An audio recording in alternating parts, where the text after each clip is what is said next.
사무엘상 1장 1절부터 6절까지 말씀을 한 절씩 교독합니다.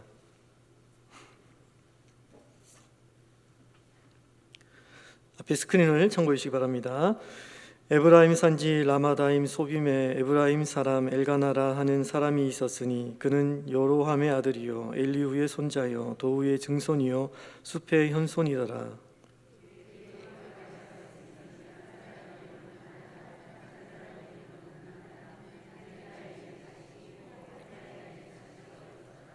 이 사람이 매년 자기 성읍에서 나와서 실로에 올라가서 만군의 여호와께 예배하며 제사를 드렸는데 엘리의 두 아들 홈리와 비느하스가 여호와의 제사장으로 거기에 있었더라.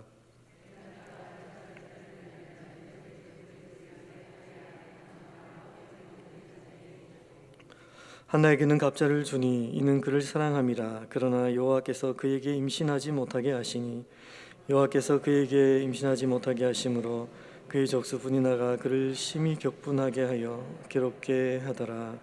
아멘. 오늘 이 말씀을 가지고 한나가 왕을 다시 만났다라는 제목으로 한나가 왕을 다시 만났다라는 제목으로 말씀을 나누도록 하겠습니다. 새해 우리는 다 같이 소원과 또 그런 기도의 제목을 하나님께 아뢰입니다. 하나님 이것만은 꼭 이루어져야 됩니다. 건강입니다. 또 자녀가 대학을 진학해야 됩니다. 취업입니다. 결혼입니다. 여러 소원들이 있습니다. 하나님 이것만은 꼭 들어줘야 됩니다. 꼭 이 소원은 저에게 있어서는 절대적입니다. 이런 소원들을 많이 하나님 앞에 간구하기도 합니다. 오늘 본문에 보면 이 한나는 누구보다도 더 간절한 그런 소원을 가지고 하나님 앞에 기도하는 것을 볼 수가 있습니다. 그 기도 가운데서 우리가 참된 그 기도, 또 우리가 가져야 할 소원, 또 그 소원 이전에 우리가 무엇을 가장 간절하게 소원해야 하는지에 대해서 살펴보길 원합니다. 사무엘상은 겉으로 보면 왕정 이야기가 시작되는, 그리고 사울, 다윗으로부터 시작되는 그런 왕정 이야기를 다루는 책입니다. 그런데 하나님께서는 이 왕 이야기의 첫 장면을 왕궁이나 어떤 전쟁터가 아니라 한 여인의 고통과 기도에서 시작하고 있다는 것입니다.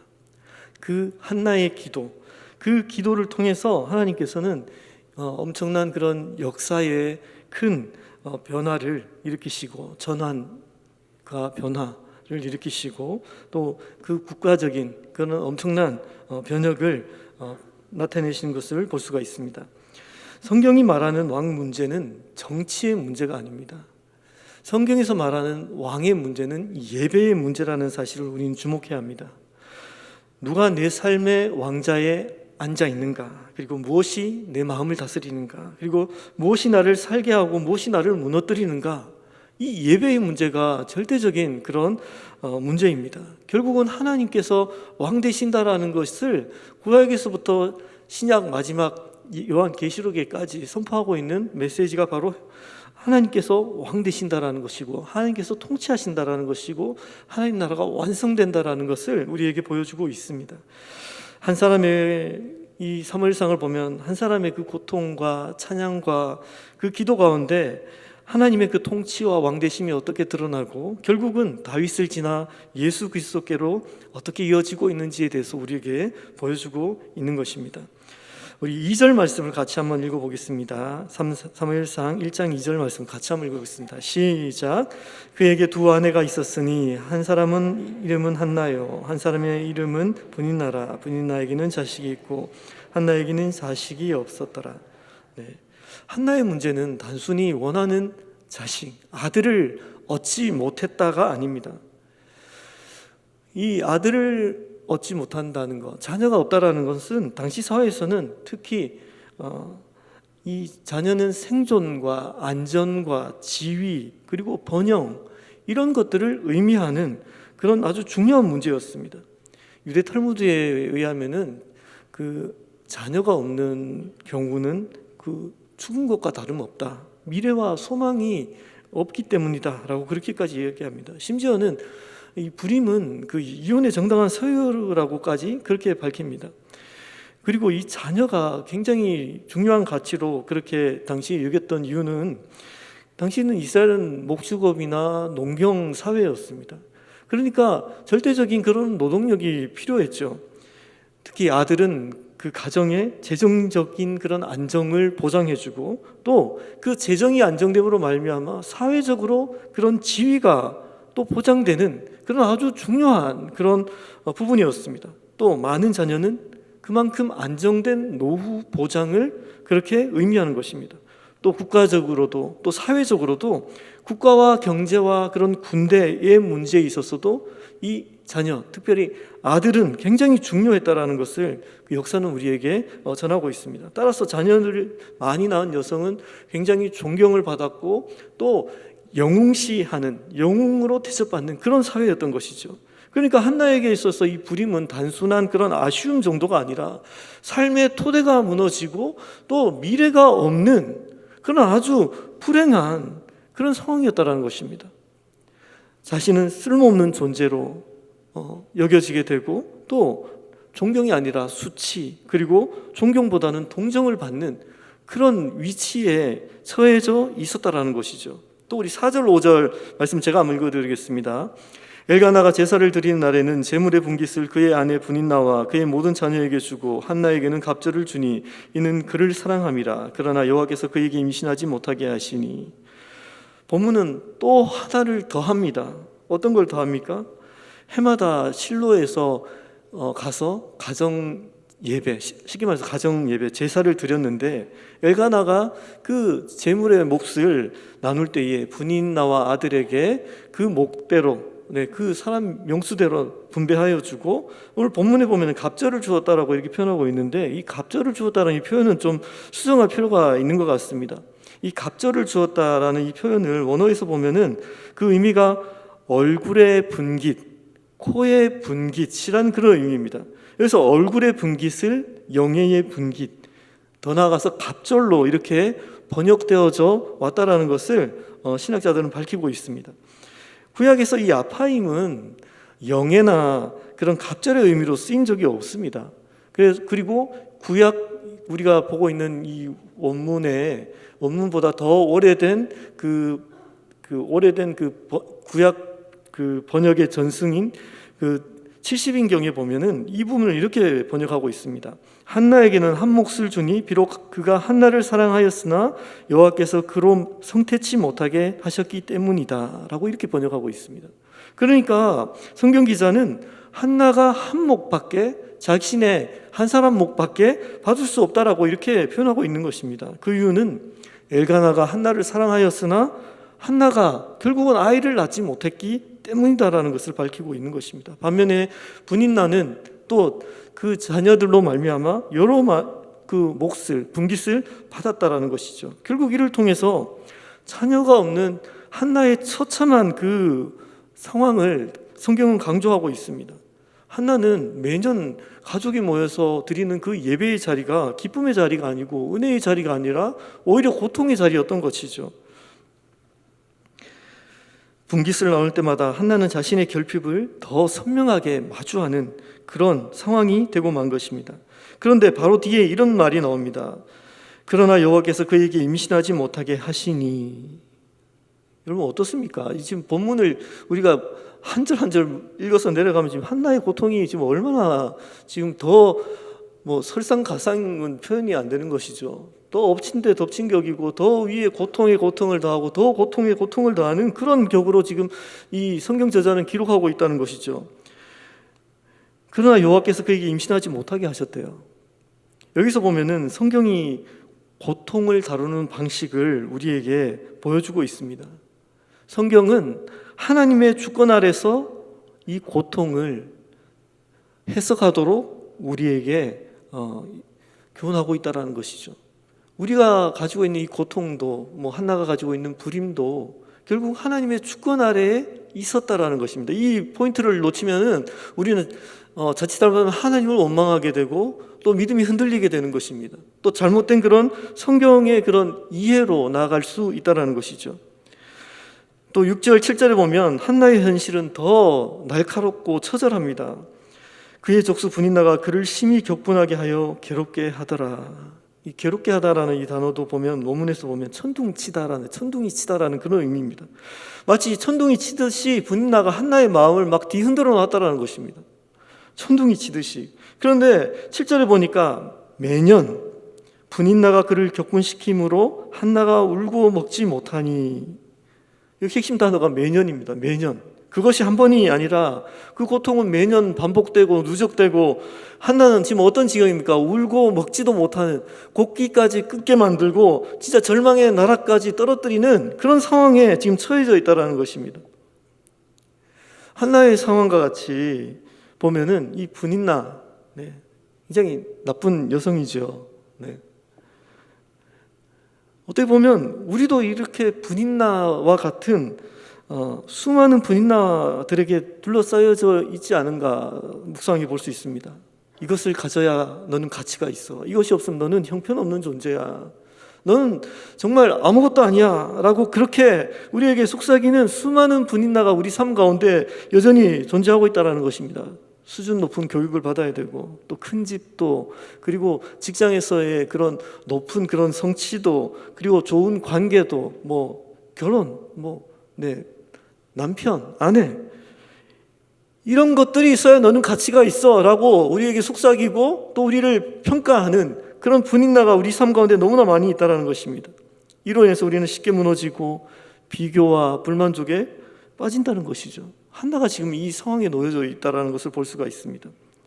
우리 삶에도 해마다 반복되는 괴로움이 없습니까? 해마다 해결되지 않는 문제로 인해서 마음이 무너지지 않습니까? 결국 우리는 여기서 구원하여 주실 구원자를 원합니다. 찾습니다. 우리의 결점과 그리고 우리의 무가치함에서 벗어나기를 원합니다. 8절을 또 한번 보겠습니다. 8절을 같이 한번 읽어보겠습니다. 8절입니다. 시작. 그의 남편 엘가나가 그에게 이르되 한나여 어찌하여 울며 어찌하여 먹지 아니하며 어찌하여 그대의 마음이 슬프냐.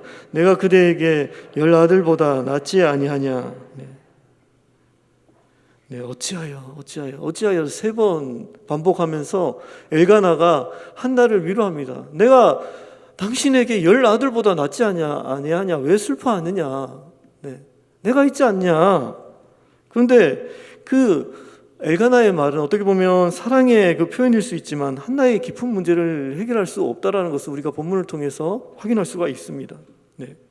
한나의 그런 진정한 갈망은 그 엘가나의 그런 사랑이 아니었던 거죠. 또 엘가나는 한나의 그 갈망을 채워줄 구원자가 아니라는 것을 이 본문을 통해서 우리에게 확인해주고 있는 것입니다. 이것이 세상이 제시하는 우리의 결핍에 대한 주요 해결 방법이라는 것을 우리가 발견할 수 있습니다. 분인나처럼 너는 이것을 가져야 가치 있어. 엘가나처럼 내가 너의 결핍을 채워줄게.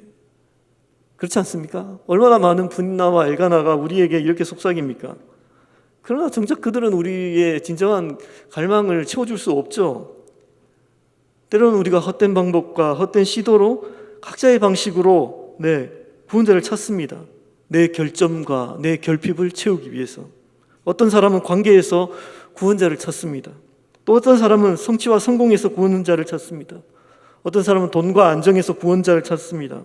또 어떤 사람은 가족과 자녀의 성공에서 구원자를 찾습니다. 어떤 사람은 내 건강에서 구원자를 찾고 있습니다. 그러나 문제는 뭐냐면은 이런 것들이 나쁜 요소가 아니라 이것이 내 삶의 왕노릇할 때에, 이것들이 내 마음의 왕자에서 올라 앉아 있을 때에, 나를 다스릴 때에 문제가 일어나는 것입니다.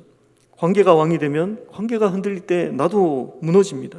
성공이 왕이 되면 실패했을 때에 내 존재가 무너집니다. 돈이 왕이 되면 통장 잔고가 빌 때 내 영혼이 흔들립니다. 가족이 왕이 되면 가족의 문제 앞에서 하나님보다 더 두려움이 앞서는 그런 현실을 마주하게 된다는 것이죠. 본문이 보여주듯이 엘가나의 사랑은 한나의 그 폭풍을 잠재우지 못합니다. 왜냐하면 어떤 인간관계도 어떤 사랑도 성공도 우리 영혼의 진정한 갈망을 채워줄 수 없기 때문입니다. 우리의 상처와 실망의 대부분은 우리가 하나님 외에 다른 왕을 찾기 때문이라는 것을 우리는 깨달아야 합니다.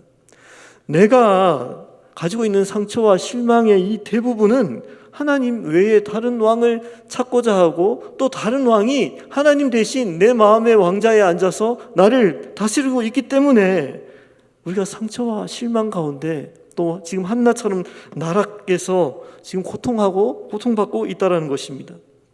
상처는 연기처럼 내 마음의 재단을 드러냅니다. 내가 무엇에 그렇게 무너지는지를 보면 내가 무엇을 왕으로 모셨는지 우리가 발견할 수 있다는 것입니다. 사무엘상 1장 9절에 보면은 결정적인 이 한나 이야기의 그런 결정적인 그 전환이 일어나는 것을 볼 수가 있습니다. 그들이 실로에서 먹고 마신 후에 한나가 일어나니. 이 부분에서 우리가 진짜 주목해야 될 단어가 있습니다. 한나가 일어나니. 한나가 일어났다라는 것이 어디에서 일어났습니까? 절망에서, 고통에서, 또 비교와 불만, 이런 결핍과 결점, 이런 자신의 그 나락 같은 그런 상황에서 일어났다라는 표현입니다. 이게 전체적인 문맥이나 원어에서도 봐도 단지 그런 동작의 묘사가 아니라 결정적인 행동을 가리키는 표현입니다. 한나는 먹고 마시는 것만으로 근본적인 문제를 해결할 수 없다라는 것을 깨닫고 일어났다라는 표현입니다. 이어지는 단락에서 한나가 마음이 계속 괴로워했다라는 그런 표현과 또 이어지는 한나의 그런 통곡과 기도에서 우리가 확인할 수가 있습니다. 결국 한나는 괴로운 마음을 여호와께 토해내기 위해 일어난 것입니다. 그러니까 이야기의 방향이 결정적으로 전환되는 이 순간이죠. 한나는 더 이상 분인나의 조롱과 사회적인 그런 기준과 남편의 위로에 자신을 맡기지 않기로 결단한 것입니다. 한나는 지금 일어나서 왕이신 하나님께 나아갔다라고 지금 표현하고 있는 것입니다. 이 부분을 우리는 절대 놓쳐서는 안 됩니다. 10절에 보니까 한나가 마음이 괴로워서 여호와께 기도하고 통곡하며. 믿음은 괴로움이 없는 상태가 아닙니다. 괴로움 속에서도 하나님께 향하는 그 마음, 그것이 바로 믿음이라는 사실을 우리는 기억해야 합니다. 괴로움 속에서도 왕이신 하나님께 그 향하는 방향, 그것이 바로 믿음인 것입니다. 하나는 자신의 괴로움과 결핍을 하나님께 가지고 나가 통곡하며 기도합니다. 우리 11절 말씀 같이 한번 읽어볼까요? 11절 말씀을 말씀의 주위에서 다 같이 읽도록 하겠습니다. 시작.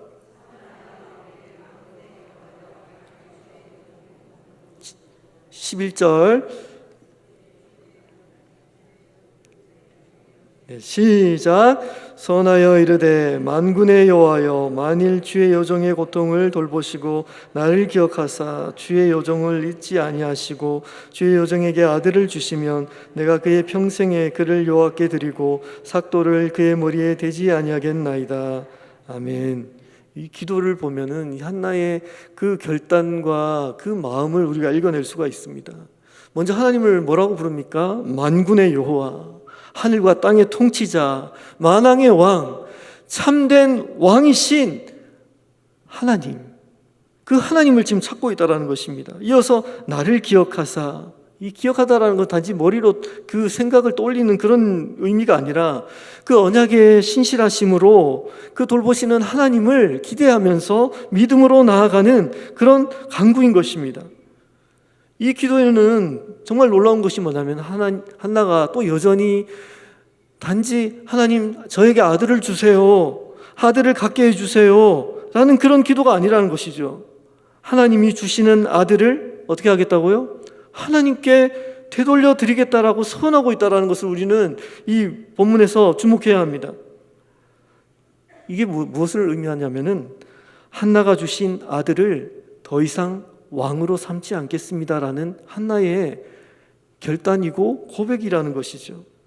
여기서 한나의 가장 깊은 회개가 드러납니다. 아들을 왕으로 삼으려 했던 그 마음을 돌이키는 회개가 지금 이 본문에서 드려지고 있다는 사실을 우리가 발견할 수 있는 것입니다. 아들이 주는 노후 보장과 지휘와 그리고 안전을 더 이상 붙들지 않겠습니다. 아들이 더 이상 저의 삶의 왕이 아닙니다. 여러분, 이것이 회개입니다. 회개는 왕좌의 이동입니다. 다시 말해서 회개는 하나님 당신이 저의 왕이십니다. 이것이 진정한 회개입니다. 하나님 내 생각에는요, 하나님 내 판단에는 이것인데요, 그러니까 이렇게 해주셔야지요.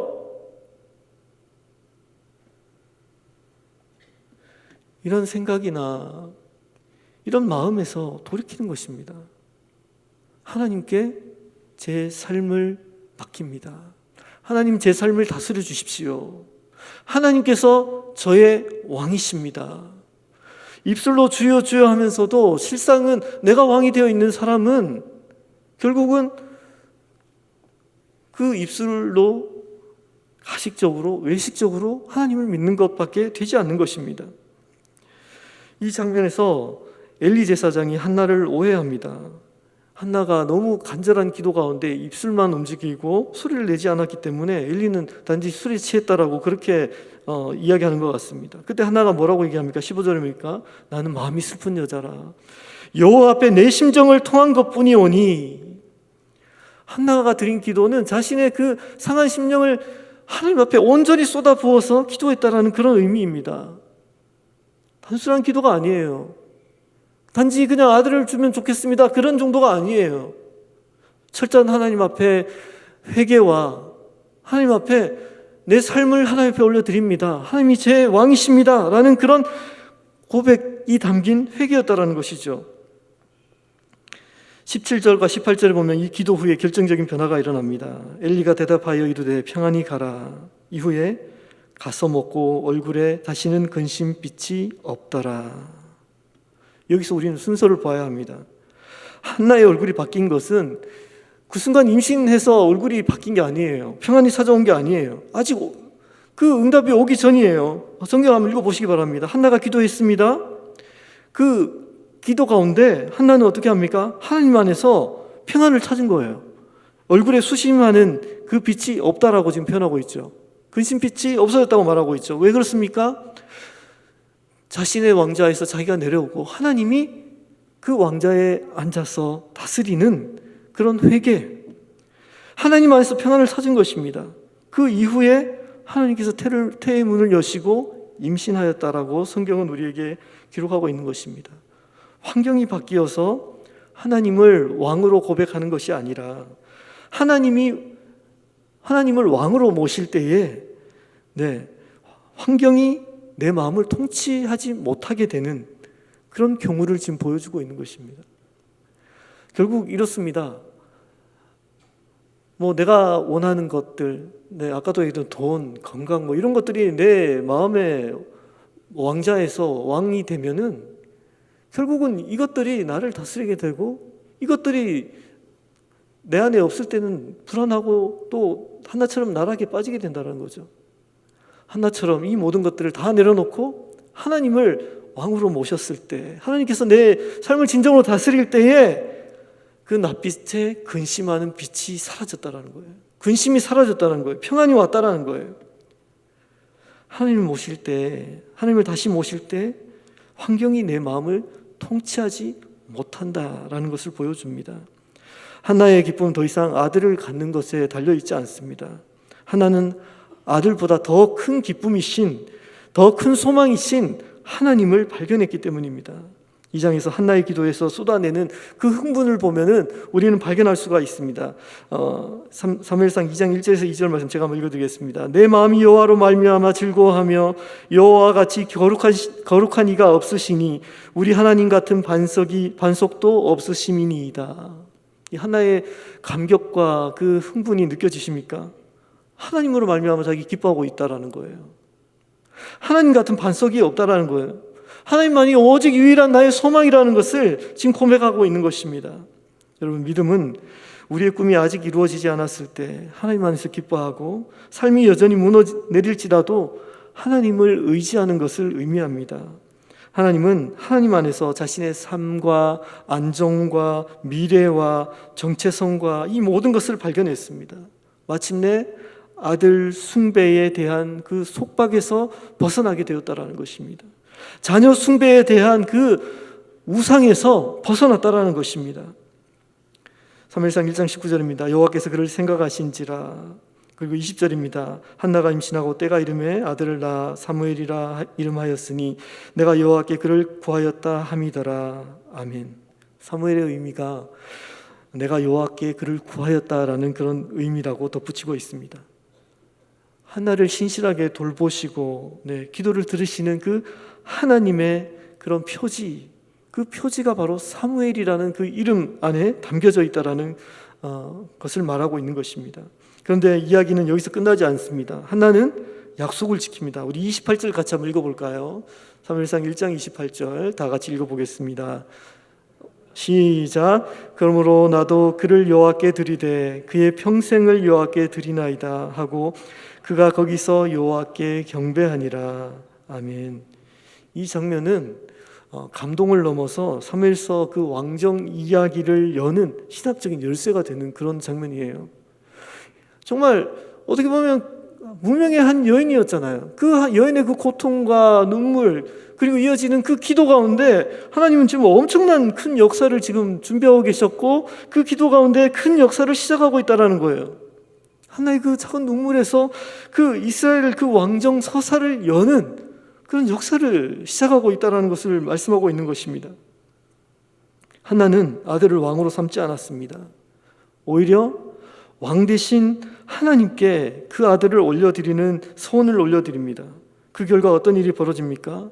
사무엘이 장차 제사장적인 그런 사무엘이 되어서 왕을 세우는 사람이 됩니다. 사무엘이 앞으로 이스라엘 그 왕정 시대를 열고 왕들을 세우는 사람이 되었다는 것입니다. 왕이신 하나님은 이 작은 사람의 눈물에서 그 큰 역사를 시작하고 있다는 것을 우리에게 보여주고 있습니다.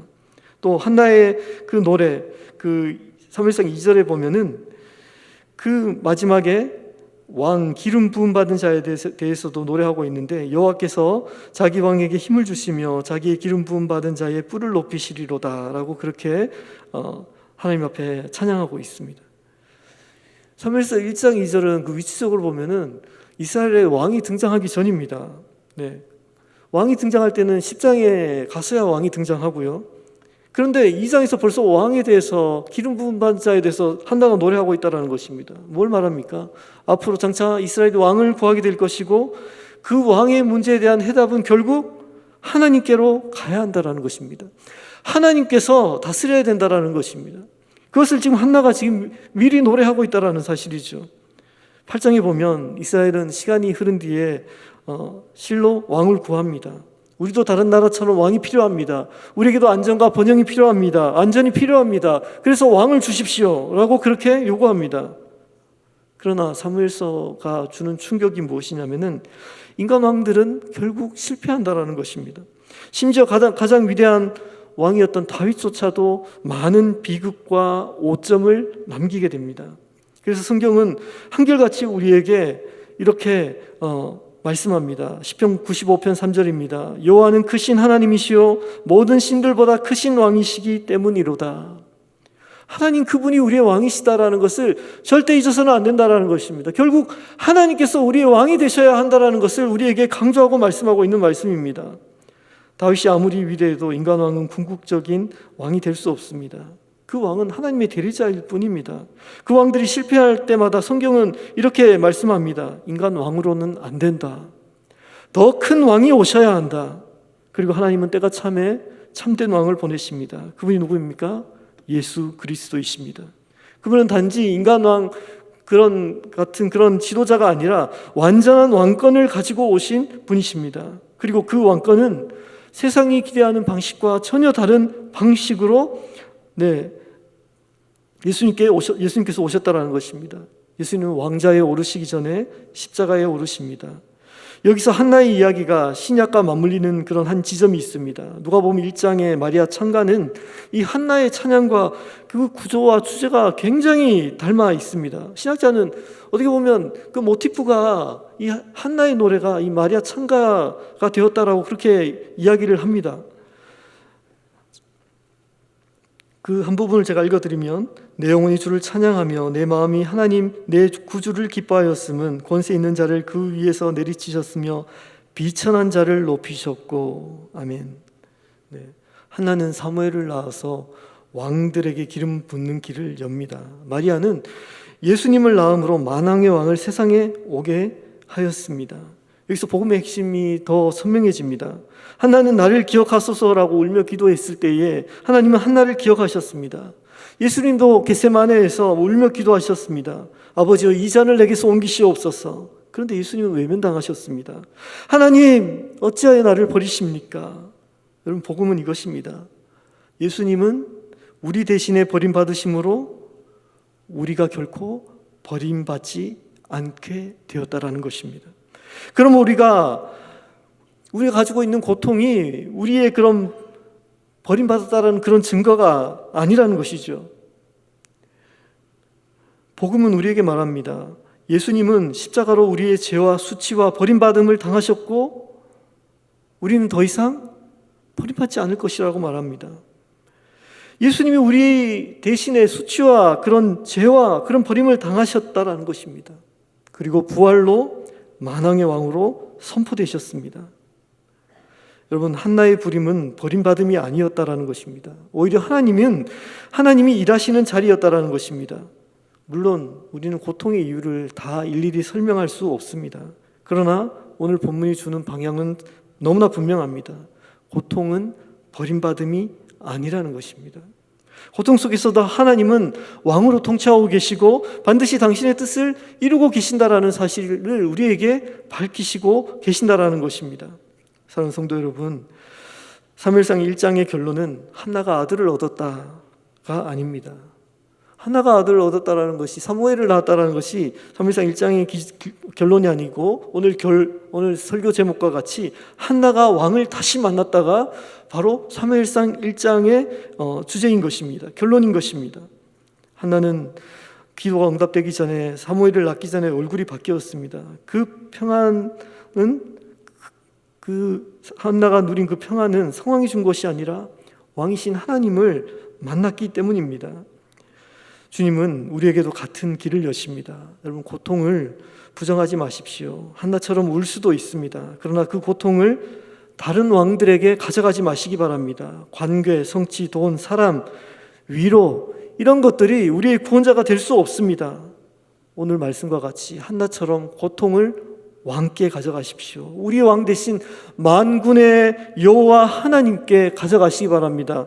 한나가 기도했던 것처럼 만군의 여호와여 나를 기억하소서, 하나님 앞에 가져가시기 바랍니다. 그리고 가장 중요한 결단을 하시기 바랍니다. 내 마음의 왕자에서 우상을 내려놓으시기 바랍니다. 가장 큰 우상은 나 자신입니다. 나 아직도 주여 주여 하면서도 내 마음대로 하려고 하는 나 자신이 가장 큰 우상이라는 사실 여러분 회개하셔야 합니다. 예수 그리스도를 왕으로 모십시오. 십자가를 바라보십시오. 예수님 우리 대신 버림받음으로 우리는 결코 버림받지 않는다라는 사실을 믿음으로 받아들이시기 바랍니다. 여러분의 왕은 누구십니까? 이 시간 여러분 한나처럼 일어나시기 바랍니다. 그리고 참된 왕께 나아가십시오. 우리의 진정한 왕은 예수 그리스도이십니다. 아멘.